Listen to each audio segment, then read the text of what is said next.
George Bush doesn't care about black people. The young lady seems like a perfectly nice person. She's getting her award. What's he doing? Why would he do that? He's a jackass. I wish he would come take one of my awards so I could black his eye.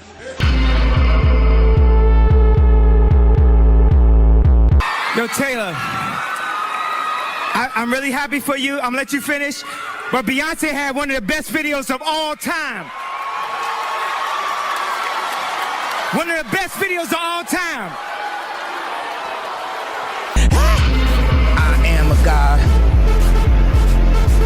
When someone comes up and says something like, I am a god, everybody says, who does he think he is? I just told you who I thought I was, a god. I am a god.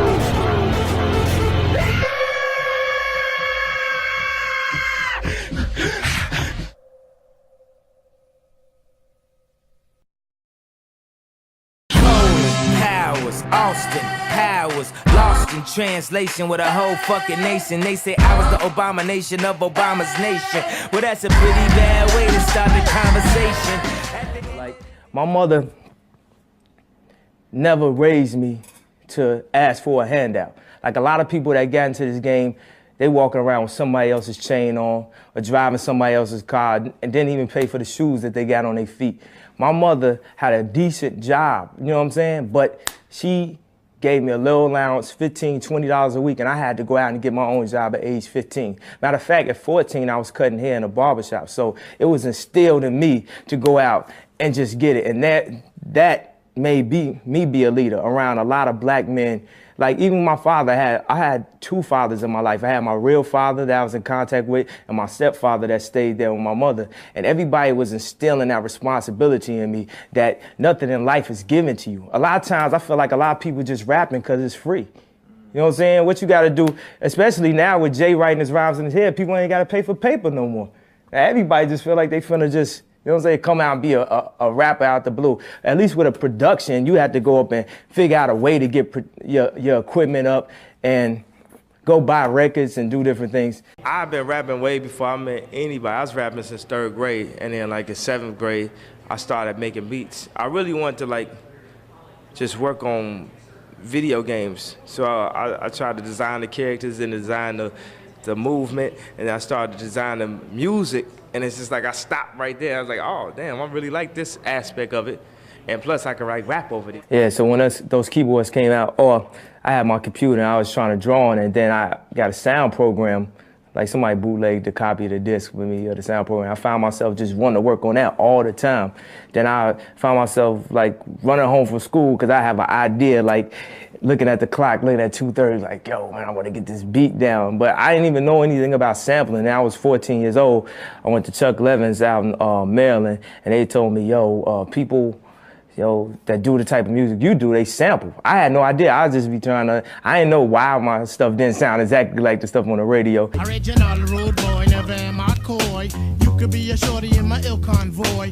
Not to come across as a thug or a hood. But hun, you got the goods, like Madeline Wood. By the way, my name's Malik, the 5-foot freak. They say we get together by the end of the week. But the sampler was like, yo, $2,000. And for somebody that's 14 years old only getting the allowance, that was like $8 million. My father's like, yo, maybe you could save your allowance. I had like $20 a week. Like, how am I gonna save up for $2,000? So I'm just working with that. Then I found out you can get like a little 8-bit sampler for the computer. So I got that. And of course, the first thing I wanted to sample was James Brown. So I think back then I used to try to make beats like Full Force. You know, in the middle of the song, you had to have a go where you could like really start doing your running man real hard too. I started making beats and my beats started getting nice. And then my mother came home one day and she's like, yo, you ever heard of Common Sense? I was like, yeah, I heard Common Sense. He got a song called Take It Easy on the radio right now. And I know I ain't did nothing. No. The niggas be thinking I'm just a little trick kid frontin' you act. Got my back if there's any contact. In the back is a track from that Slope and Tone cat. He's like, well, I know a friend of mine said her son produces for him. I was like, oh, word? You know what I'm saying? So she's like, yeah, I'll give you his number. His name is Dion. His rap name is like Immense Mountain, Immense something. His name was Immense Slope back then. It's a really bad name. We had real bad names. I'm not even gonna go into all the bad names I had. So my mother came to me, I'm like, I'm like 19, 20 years old. She talking about a 14-year-old. I'm like, so when I meet him, he just was one of them energetic kids, like, yo, teach me everything, teach me anything. And at first it was just like, all right, man, here, take this, learn this, go, get. But eventually he just started getting good. And then I started managing. I told my mama I was on the come up. She said, you going to school, I give you a summer. Then she met no ID and gave me his number. 10 years later, she driving a Hummer. I had to go out on my own at that point. He taught me a lot, but I had to take it upon myself to just listen to the music that was out there and try to get my music as good as that. But all along, I'm always rapping. I had groups, and I was always the weakest rapper out of the people in the group. You know what I'm saying? It would always be like somebody who really had it, but they just didn't have a passion for it.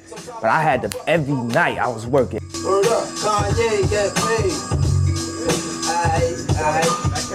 Chicago what? Chicago what? Chicago, hey yo, if you owe me money, huh? What? I take it. Yo, it's the Lakeshore Drive, keep it live, tight raw. You better hurry up, they can't keep it in the store. Computer format, your whole style in one beat. Insert the disc, watch a nigga press delete. Tryna flex the technique, you get blast with a tech. This shit is mad ironic, like the land is more Morissette. You try to jet. Like, it wasn't nothing that was gonna stop me. Like, people who look up and they're like, yo, I just heard of Kanye. Like, I've been doing this since really, like, yo, telling my teachers, like, man, I might not even have to turn in my homework this year because I'm finna be signed this year. You know what I'm saying? Back in 7th grade. I mean, I told my gym teacher freshman year, like, man, I ain't coming to gym class no more. I'm finna be signed this year. She gonna come to me senior year, like, yo, what's up with that record deal? Question, was Kanye the most overlooked? Now is Kanye the most overbooked? Do the people want a feeling of a Tribe Called Quest? But all they got left is this guy called West. That'll take freeway, throw him on tracks with most def. Whether Quality or Quayle, I put him on songs with Jay-Z. I'm the guy like Banana Republic and Old Navy. And ooh, it came out sweeter than Old Sadie. So I grabbed all my stuff up, just threw it in a U-Haul. I didn't even tell my landlord I was leaving. Like, cause he had been on some nitpicking, probably would try to take my whole security deposit and all that. And I just drove to New York. I hadn't even seen my apartment. I ended up driving, I got an apartment in Newark. So you know, if I went to Newark, I definitely hadn't seen where I was moving. And earlier, like 2 months before that, I was in a car accident where my expedition had flipped over 3 times. And like, you know, I guess it was meant for me to be here or something, for me to walk away from that, so that was a blessing. How do you console my mom or give her light support? Telling her son's on life support. And just imagine how my girl feel on the plane, scared as hell that I got look like Emmett Till. And I'd pack up all my stuff, pack up all my dats, and put them in a bag and just walk over here to Baseline. And that was the key right there, being able to walk up in the Baseline and play these rappers these beats. And I remember it was Beanie Siegel's birthday, and I came and I played a bunch of like soul beats. Like, we had soul beats here and there, but I had a bunch that I was building up, like just like from the success of Can't Be Life. I was like, I need to make some more stuff in this vein right here. So I'm playing Beanie some beats, and he get to smile like, yeah, it's hot. You know what I'm saying? But he had to go somewhere. I don't know, he was going somewhere for his birthday. So then Hove came in. My manager, who definitely saved my life, was like, yo, play that one beat for Hove. Then it came on, dun, dun, dun. And he was listening to it like, oh, it's crazy right here. Then they got to the chorus, and the chorus was like, ain't no love in the heart of the city. Dun, dun, dun. Bird ass niggas, I don't mean to ruffle y'all. I know you waiting in the wing, but I'm doing my thing. Where's the love? I said, where's the love? Yeah. He's like, oh, he's doing his face like that. Then he's like, play the next beat, play the next beat. I played another beat. Just to like, yo, man, you a soulful dude. And everything that Hove is saying is like in stone. Like, I will never forget none of these words, because I'm off the train. I'm from Chicago. I got $10 in my pocket right now, and I'm just having the opportunity to play these beats. So you know what I'm saying? I've had different so-called hit records and everything up to that point. But at this point, it's like this is like the moment of truth for me right here. So now I play another beat. Then I play another beat. Then I played this one beat, and it was like, never, never, never, never change. I never change. Never, never, never, never change. never change, this is Jay every day. I never change, this is Jay every day. Never change, this is Jay. Yo, he took his hat down, he's like, ooh. Like that. I was like, yo, maybe he like him. Maybe he hold my by this beat. Okay, play the beat, man. So I put it on. He just started bobbing his head to it. Like, he give you one of them looks like, that's how you know you got a heat rock. Let me give you that right there. So then, maybe about 2 or 3 minutes later, I don't know, you know, it was like this. He just tapped me on the shoulder. He said, H to the is O, V to the is A. For shizzle, my nizzle used to dribble down the VA. H to the is O, V to the is A. For shizzle, my nizzle used to dribble down in VA. Was hurting them in the home of the turbans. Got it dirt cheap for them. Plus, if they were short with cheese, I would work with them. So I went to the bathroom, right? I called my mom and said, Mom, we about to make it. We really gonna make it this time. It's about to be on now. Cause of hip hop, G, the blueprint, and Dame, I'm over here with the opportunity to get my music out, which is what I wanted since 3rd grade, you know what I'm saying? Doing beats is such a blessing for me as an artist because I charge a fee, whereas I can just do beats every so often and live comfortably, and still the rest of the time, all the rest of my time, think of new raps. I just walk through the house and just think of, man, I'm about to do a chorus like this. My chorus gonna say, well, when you say I'm 1000000 old up, I got that from J Mo Money, Money Anything, and he's talking about he a millionaire, you know what I'm saying? Like, so the chorus is gonna be saying, I'm 1000000 old up. Hold up, nigga, what? I'm 1000000 old up. The zero that made the most zeros, I'm 10000000000000000000000000000000000000000000000000000000000000000000000000000000000000000000000000000000000000000000000000000000000000000000000000000000000000000000000000000000000000000000000000000000000000000000000000000000000000000000000. That's such a cliche line, but look what I said. My girl rocking the lil lamb that Mary had. Now that's a good line. Yeah. I got a little bit of ghosted style, mixed with Moses style. I'm versatile, I'm the poster child. I'm getting cheese, so I'm supposed to smile. Get it? Yeah. Making hits like Sosa now. Hit it. And I hate when girls be acting bougie as hell and I already seen them naked like Blue Cane Trail. What the fuck is wrong with you, man? You can't tell. I be hanging up them plaques that you can't nail. And just like Nail, Carter got a break when Sean Carter took a gamble on me like Mike and Ron Harper at the crap table. But this is the rap table. What you mean you ain't never seen me? You ain't got cable? I was always rapping. And it just so happened that really phenomenal rappers got to rap on my beats before I got a chance to. So that pushed me into the classification of a producer. But I'm a rapper from the heart. Like, I got something to say, you know what I'm saying? And people like, yo, what you finna rap about? You never sold crack out your house or put a gat to a mouth and put your fist to your spouse. So how you gonna move the crowd? I bet 1,000 that you get booed out.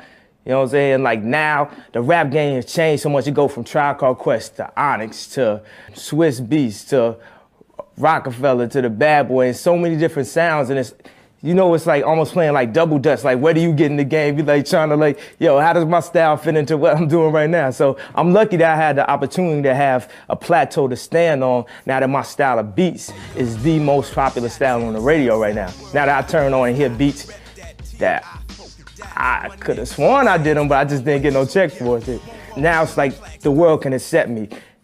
It's a lot of people, it's like you just gotta get in where you fit in. You never know how you get in. You might be somebody's guy and you end up being better than that person and shining over that person, and you might be an intern, or it's like the question is, how do you get into this industry? How do you get into the shoes I'm in right now? I'm just happy to be here. But as an artist, like, I'm not finna waste this opportunity. I'm finna take this to the next level. Like, I remember when Pac first got out of jail and said, yo, man, Snoop is killing the game, man. I'm finna take Death Row to the next level. I'm like, what? Tupac finna do better than Snoop? Come on now. But now look, and really that's how I feel, man. A lot of times people hide behind really complicated words. Like, I could do that stuff. Like, I did that for mixtapes because that's what people wanted. But I know what the future is, you know what I'm saying? Like, people gave me props for raps that, like Mace said, the things that went 3 mil I ain't even like. So what I'm trying to do I feel like the public is that stupid. You try to force feed them what it is you think they want. You know what I'm saying? Just put a throwback on them and a fitted hat and let's get an R&B singer and tell them to rap about guns.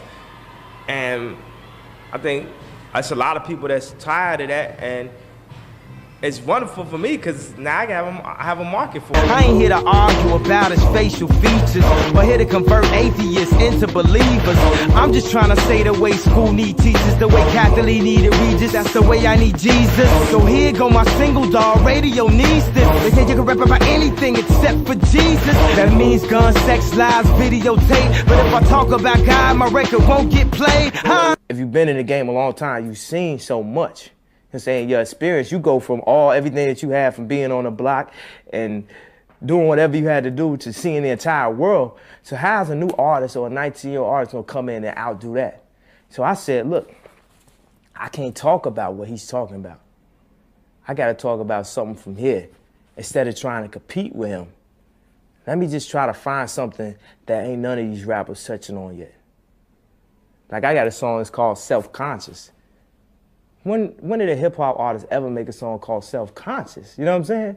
And I'll be like, I start with the girl part. I say, man, I promise. She's so self-conscious. She has no idea what she's doing in college. That major that she majored in don't make no money, but she won't drop out her pants or look at her funny. Nah, tell me that ain't insecure. The concept of school seems so secure. Sophomore 3 years ain't picked a career. She like, fuck it, I'll just stay down her and do hair, cause that's enough money to buy her a few pairs of new Airs, cause her baby daddy don't really care. She's so precious with the peer pressure, couldn't afford a car, so she named her daughter Alexis. Different things that happened to help me along my career. But I feel like to this point, I still feel like I haven't broken where I wanted to break. Because in my heart, there's so much stuff I want to say to the world. And the most I've been able to do up to this point is maybe suggest a couple lines to some people. It's like I really got a lot on my mind. Like I see stuff and I'll be like, yo, I'm not using rap as a way that I think I'm gonna get paid or something.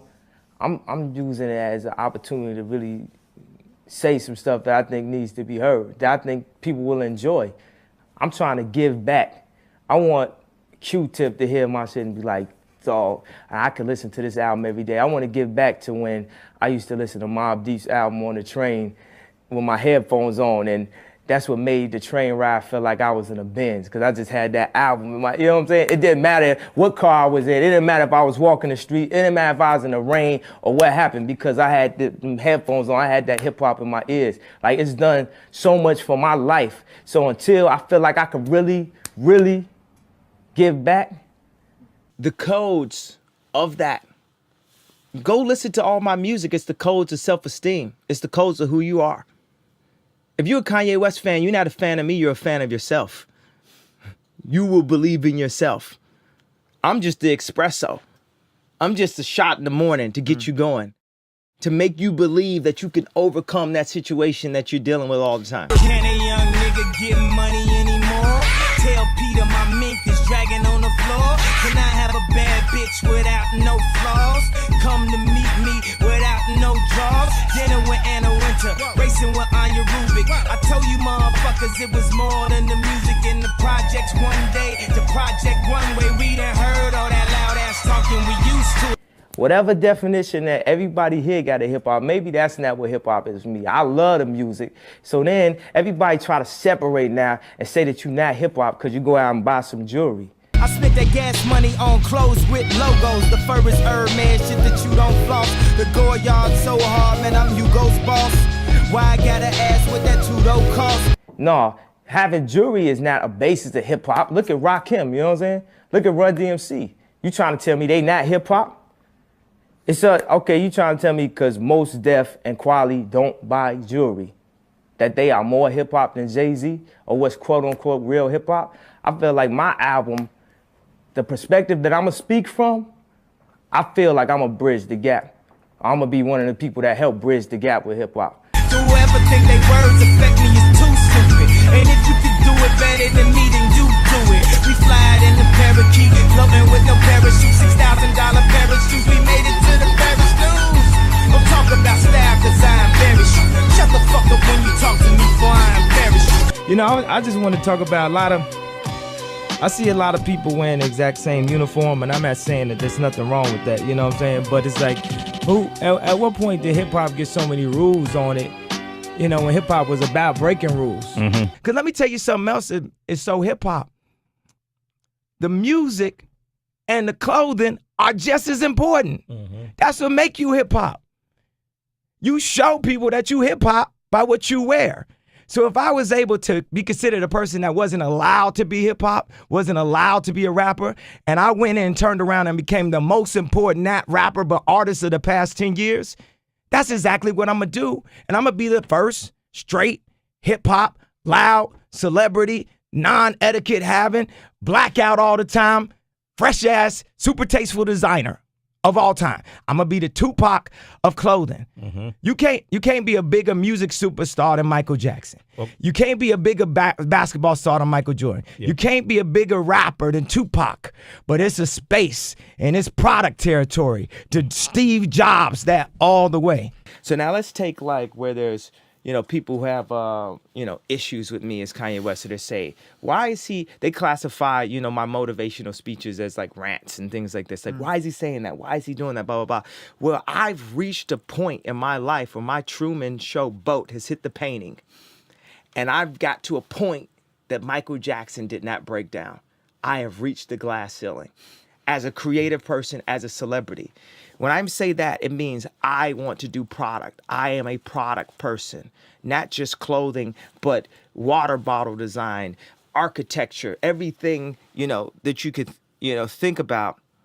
And I've been at it for 10 years. And I look around, I say, wait a second, there's no one around here in this space that looks like me. And if they are, they're quiet as fuck. So that means, wait a second. Now we're seriously like in a civil rights movement. Like people used to joke about, do you remember our South Park photo? Yeah, I do. Remember how funny that was? Do you think there would be a Givenchy in the hood if it wasn't for that South Park photo? Yeah. But no one thinks about that. No one thinks about the names I got called for like wearing tight jeans. Old niggas mentally still in high school. Since the tight jeans, they ain't never like you. Pink ass polos with a fucking backpack. But everybody know you brought real rap back. Type of people that work with musicians, for the most part, it's very difficult to get high-end, respected fashion people to work with someone that's considered to be a musician. Yeah. It's very hard to get the good people because tell me this, if someone was a fashion designer and came to Dr. Dre, would Dr. Dre produce for them? I remember when I was dropping William Morris, right? And then Sarah Newkirk at that time said, before you drop them, go meet with Ari Emanuel. And I sat with him and said, Ari, I'm an inventor.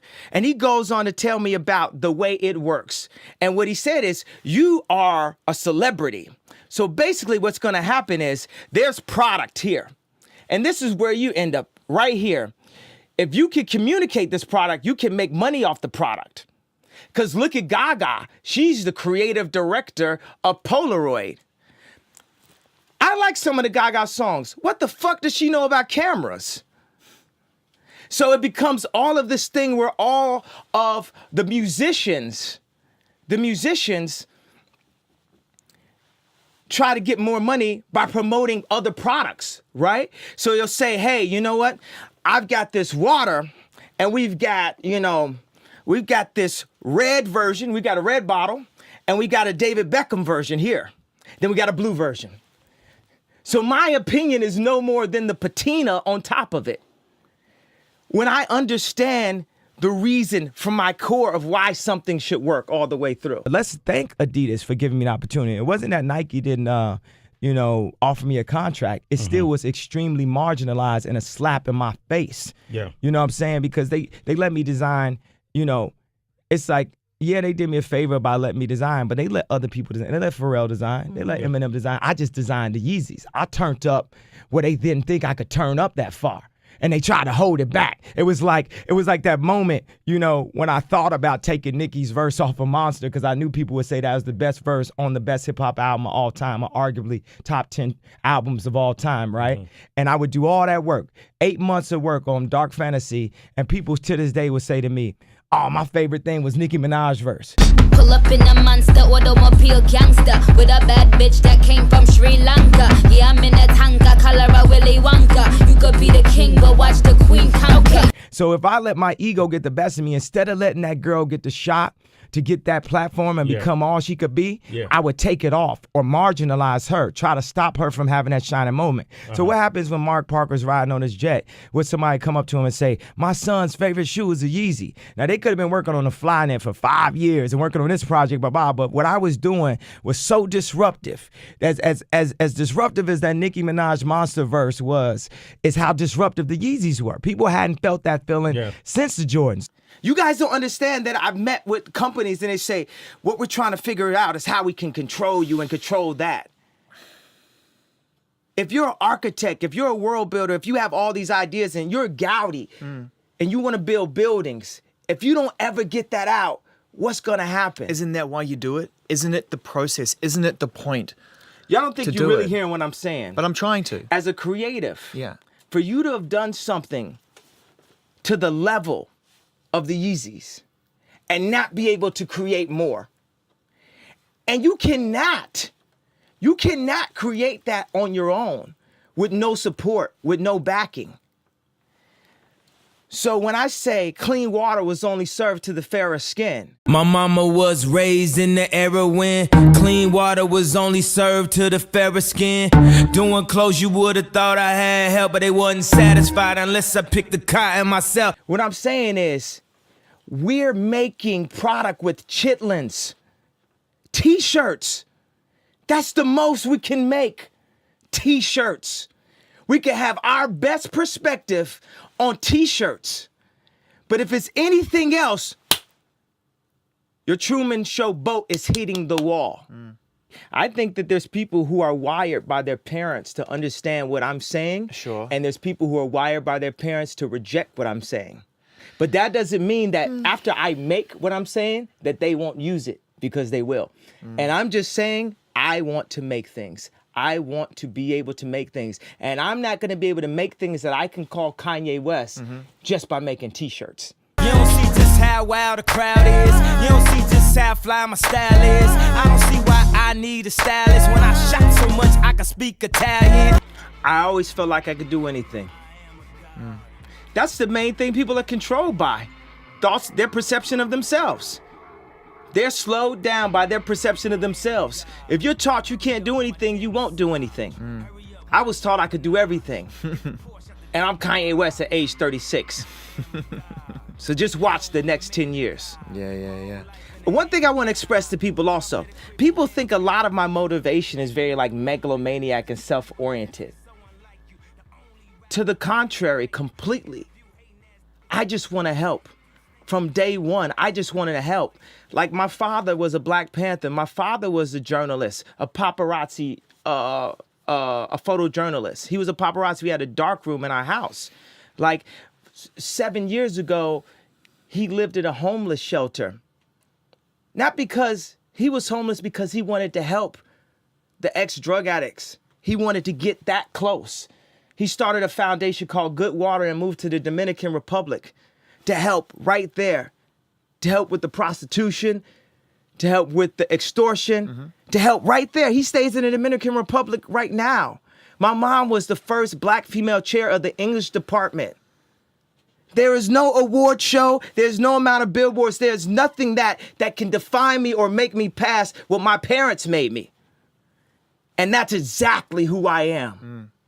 Down for my grandfather who took my mama, made her sit in that seat where white folks ain't want us to eat. At the tender age of 6, she was arrested for the sit-ins. And with that in my blood, I was born to be different. Now niggas can't make it to balance to choose leadership, but we can make it to Jacobs or to the dealership. That's why I hear new music and I just don't be feeling it. Racism still alive, they just be concealing it. But I know they don't want me in a damn club. They even make me show ID to get inside of Sam's Club. It's more like Willy Wonka. More like whatever idea I have, I want to bring it into fruition. And it's not, Willy Wonka didn't stop making chocolate because he was making other things. People, even people want to marginalize me from the top all the way to the bottom. It could be, or who's to say who's at the top of the bottom, you know what I'm saying? But it's people who just want to hear the music that are like, don't work on nothing else because we love your music so much, so don't do that. And then there's people at the top that are like, look, just perform at my, son's bar mitzvah. Yeah. Don't do that. And what Dr. King said about racism was, even if you don't, perform a racist act, if you turn your head to it, that's a form of racism. That's a form of racism. So as powerful as that is the way I'm trying to simplify and repeat to the public, to everyone involved, that is what they are doing to me now. But I wanted to take this step to say, we got this new thing called classism. It's racism's cousin. This is what we do to hold people back.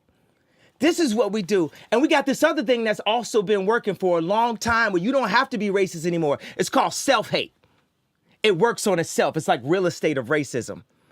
Where just like that, when someone comes up and says something like, I am a god, everybody says, who does he think he is? I just told you who I thought I was, a god. I just told you. That's who I think I am. Would it have been better if I had a song that said, I am a nigga? Or if I had a song that said, I'm a gangster? Or if I had a song that said, I am a pimp? All those colors and patinas fit better on a person like me, right? But to say you are a god, especially when you got shipped over to the country that you're in and your last name is a slave owner's. How could you say that? How could you have that mentality? You see, it's broke, nigga, race him. That's that don't touch anything in the stove. And it's rich, nigga, race him. That's that come in, please buy more. What you want? A Bentley, fur coat, a diamond chain? All you blacks want all the same thing. Used to only be niggas. Everybody playing, spending everything on Alexander Wang, new slaves. I'm 100% a part of it. I'm 100% in it. I'm 100%, I want to overcome it. Sometimes I'm the communicator of it. Sometimes I'm the maker of it. Sometimes I'm the consumer of it. I'm in it. I'm in the game. But for me,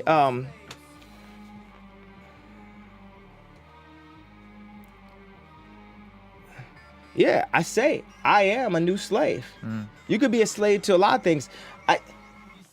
At this point, obviously, I'm a slave to my passion. And I asked you about music, and you said I don't use sounds. I said, how you picking your sounds? You said I don't see music as sounds. I see it as colors.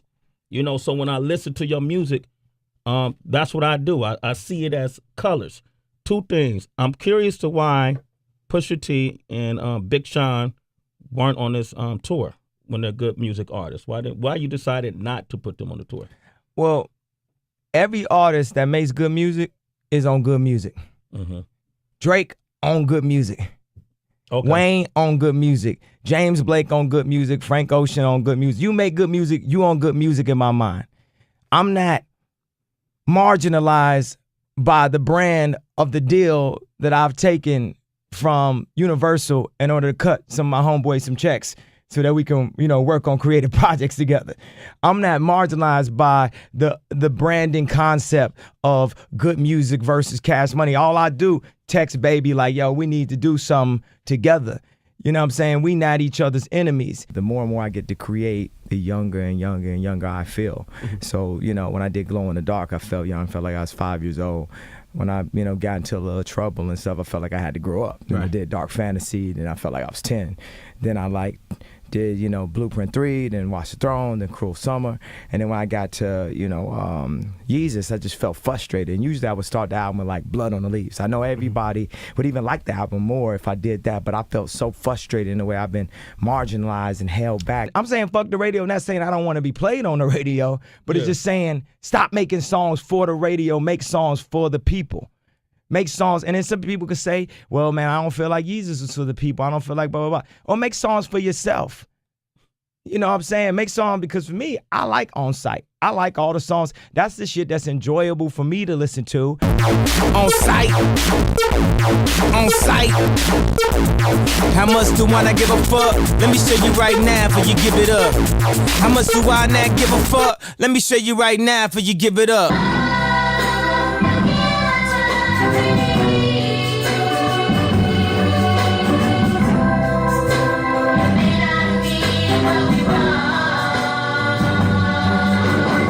We sang Pyrex. We sang Ben Trill. We sang Snapbacks. We sang Yeezus. But we want to sing Nike. We want that clean water. I tasted it. I see what it's like. We want to sing Louis Vuitton. We want to sing on a Gucci level. We want to sing as high as we could sing when we had pyramids. We don't want to just have a little print on the back of our jacket that costs $2,000, making us feel like a king again for a day. We don't want to just have the jewelry just trying to make us feel good. We want to be good.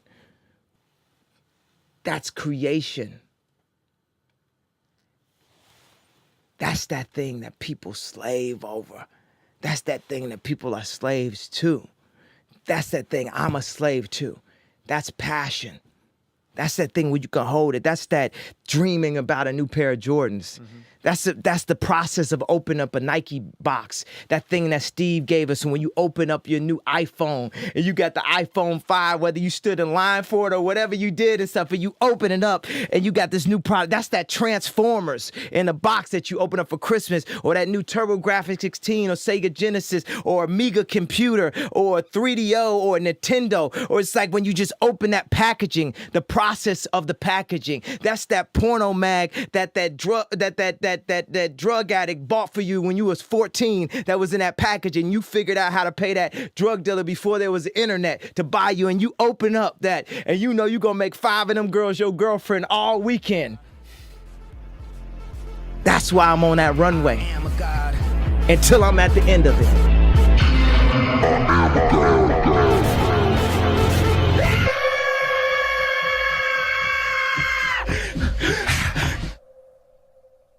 Yeah, Bleak is an amazing soul. He's an incredible person. Oh, I always say people don't. You don't get enough how credit. much pressure people putting on him. You Absolutely. know what I mean? Yeah. And Bleak is you busy should in the be streets. this. You should do that. Absolutely. You should have $100 million. You know, that type of. It's crazy. I just talked to Jesus. He said, "What up, Jesus?" The way everything happened though was like focus energy, yo. And actually, I never seen that from a rapper before. I said, shit, I'm chilling, trying to stack these millions. I got to watch Kanye make some of the last record, not the Dark Twisted Fantasy record. Yeah, the Twisted Fantasy record, man. And you know, he lived it. Yeah. He was living it, man. I know he the most high, but I am a close high. If you were to tell me back then that Kanye was gonna be the biggest artist in the world, I'd have been like, hell yeah. Because when I heard College Dropout, the early version, I was like, this is some of the best shit I ever heard in my life. Mi casa su casa, that's our Costa Nostra. No, he's actually like the cowboy. You know, he runs over the hill, and then, you know, all the Indians hit him with his arrows, and then he comes back like, yo, there's a lot of them over there. And then we go over there and conquer. I am a god.